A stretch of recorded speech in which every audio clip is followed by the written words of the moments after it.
Welcome into Conversations with Paul Brown. Our guest today is somebody that's been down the road a long way, and he's done a lot of interesting things, including playing professional baseball. And he lives right here in Anderson. We went to Lowndes County High School in South Georgia, but the stepping stone was stepping out of that cow pasture into the baseball world. I think the drive of being in that tobacco field and being with the parents that we were raised with, we had God-given talent. Yeah. I mean, obviously we had God-given talent.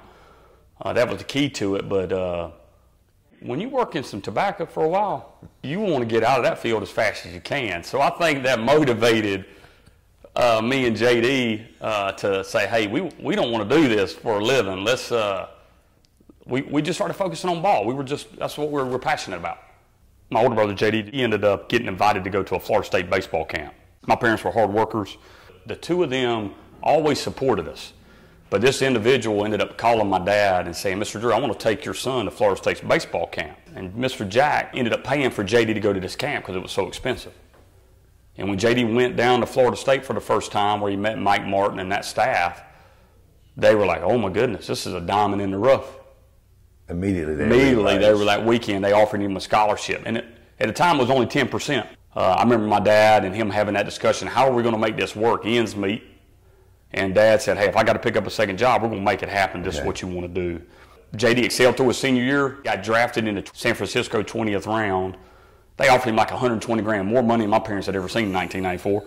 Greatest piece of advice my dad ever gave my brother, he said, JD, this is your career. If you want to go to college, I support you. If you want to go play professionally with this, I support you there, but you need to make this decision. He was, 18 years old. Greatest decision JD ever made was to go to Florida State University for 3 years. That went from $120,000 in 3 years. He signed for I think $8.5 million or $9 million. Was the #1 college baseball player in America. I mean, just a super talent. Florida State's recently retired his number. I admire my big brother. He's someone I've always looked up to. Great man of God, but I followed in his footsteps. So that pushed me to be good. Where did you go? So I committed to Florida State on a full ride. I was going to pitch and hit in college. I was a dual player, but JD and I were the first set of brothers to ever be drafted in the first round together in 1997. JD was the second overall pick with the Philadelphia Phillies, and I was the 28th pick in the first round with the Cleveland Indians. And I ended up signing with the Indians to start my professional career. JD and the Phillies couldn't work out their contract, so he re-entered the draft in 1998 and got drafted by the Cardinals again in the first round. I think he's the only player that's ever happened to, and ended up signing with the Cardinals to start his career. I didn't know what I was getting into. 18-year-old kid leaving home for the first time. See, I flew up to Cleveland with my parents to sign that contract, and you're super excited, to be their pick. Yeah. And the grind starts. It becomes a reality. You get in these lower minor leagues. They've sort of cleaned it up in 2024 with these newer kids wanting better things, right? They sent me to Elizabethton, Tennessee, and I was like, what did I sign up for? The fields were horrible. It was just it was a nightmare. And what it helped me do, though, Paul, was say, I got to get out of here fast. There you go. So I started in low rookie ball I went through two teams that first year in '97.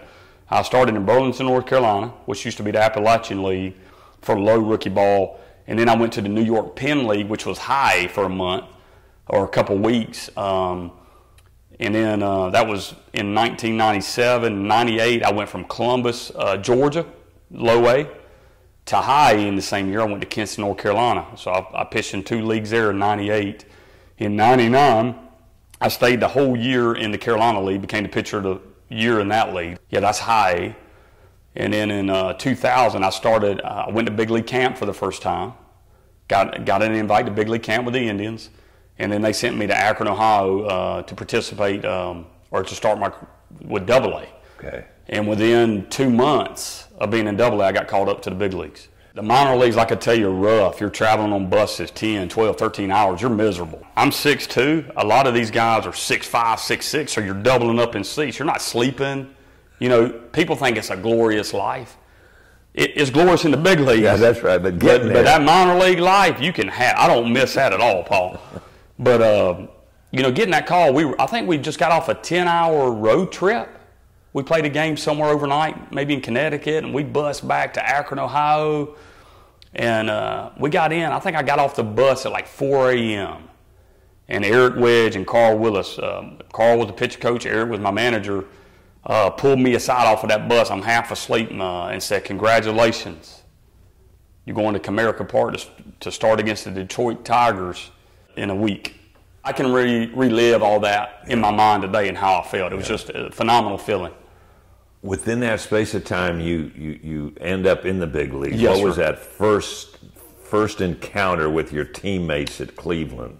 Well, man, I'll be honest with you, it was tough. Cleveland wasn't a veteran team. If you go back to look at that roster in 2000, 2001, when I took the field, I was the youngest on the team, and everybody else that I played with that started, they all had been an all-star in the big leagues at some point.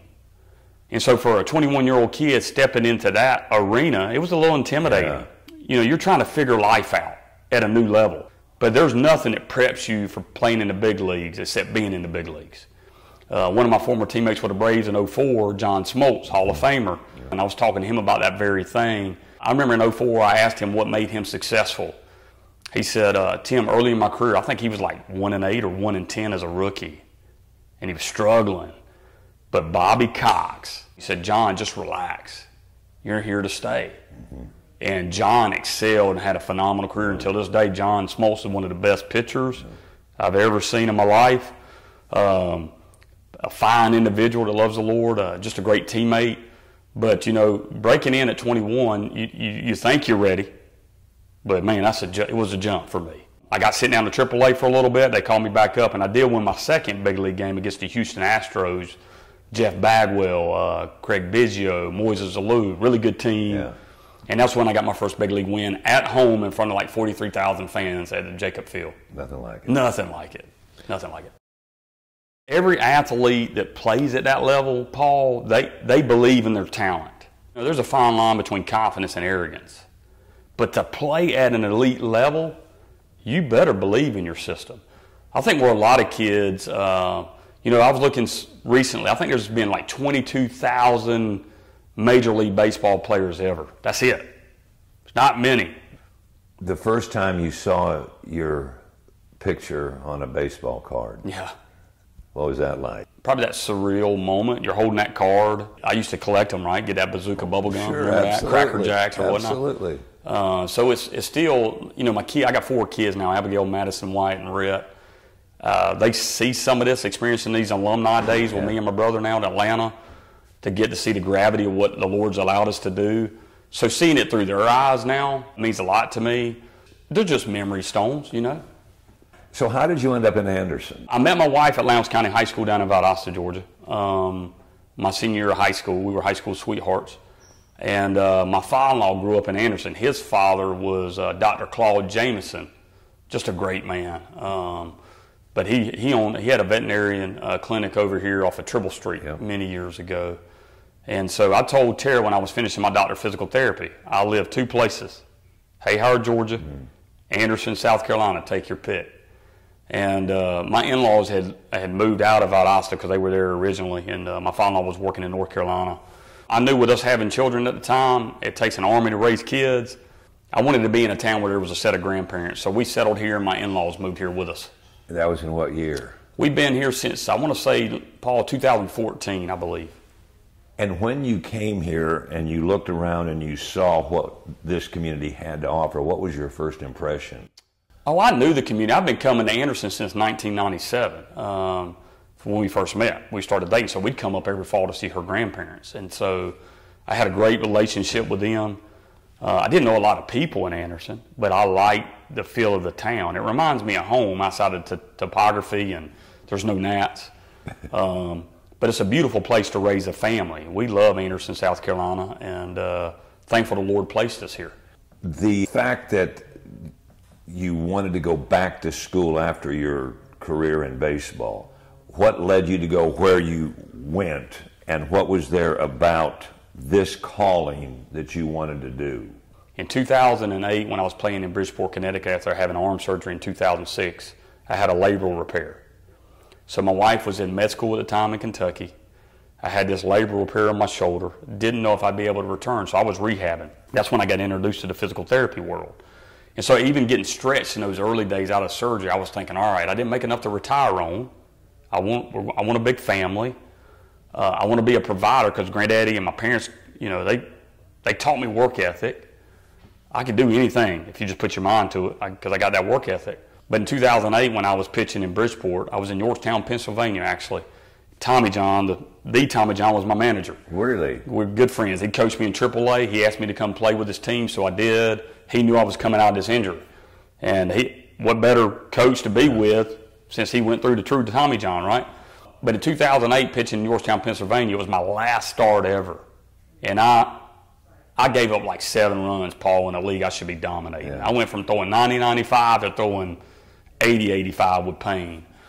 And I remember him stepping out of the dugout to come get me, but I looked over the left field wall that night, and it was a gorgeous sunset over the ballpark. And I just had this calm and this peace about me, and this is what I heard from God. Not an audible voice. He said, this is your last start. You're going back to school to become a physical therapist. No. And I walked off of that mound knowing that was it, crossing that line for the last time. And I went into the dugout, and I called him TJ, Tommy John. He's sitting beside me. TJ looked at me and goes, Timmy, you okay? I said, yeah, I'm good. He said, why are you smiling? I said, TJ, that was my last start. I said, I'm 99.9% sure that's my last start. Then TJ says, what's the 0.1%? I said, I haven't called my wife yet. So we got laughing on the dugout, but I called her. He convinced me to throw one last pitch on a Sunday. Just go out there one more time, toe the rubber, and I'll throw a strike down the middle, walked off the mound, teammates crying. That was it. But I knew, like, hey, it's time. And Paul, when you know something, you know it. Yeah. And I didn't know how I was going to get there. I hadn't been in school in 14 years, but I knew the Lord said, go do this. And I jumped in, did my undergrad at Michigan State University. My wife's an ER physician here at AMED, and she was doing her training for emergency room medicine. She's a lot smarter than me. And this is what I said. I knew the Lord said, go do it. And I said, man, if my wife can be an emergency room doctor, surely I can get this doctor of physical therapy.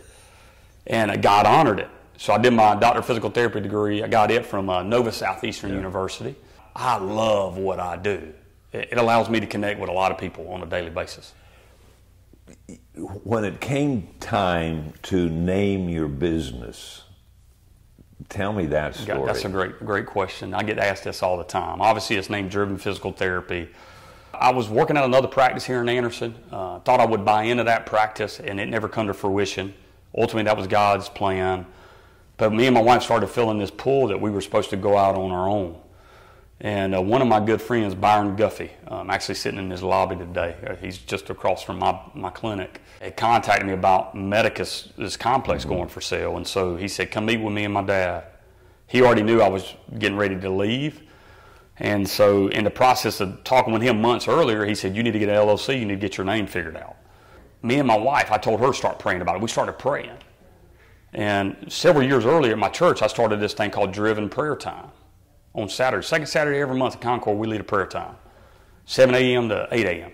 We just go in there and we pray. It's called Driven Prayer because we were reading a book one time that talked about most people need to be driven to prayer, you know, to really pray. And the Lord said, I think you need to name your clinic Driven. You're a driven individual. You were driven to play baseball. You were driven out of the game. You were driven to leave the last place you were working.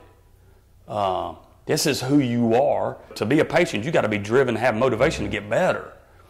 So, you know, you always go to your wife, don't you, Paul, for an answer. I thought she's going to think it's stupid. So I went in there and talked to her that night after working all day. And I said, babe, I think I got a name for the clinic. And she says, what do you want to name it? And I said, I think it needs to be called Driven Physical Therapy.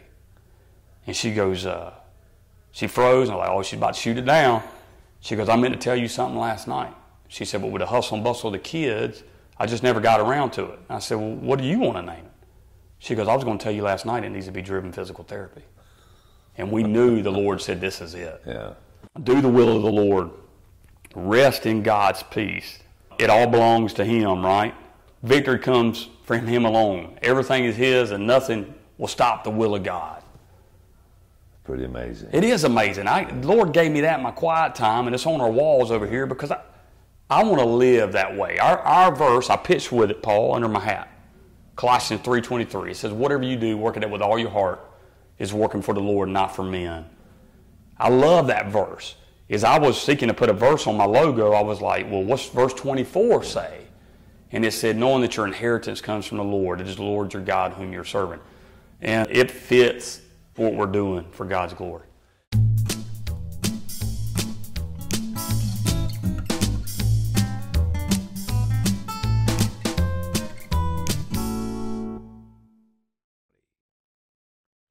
Brought to you by the folks at Anderson County.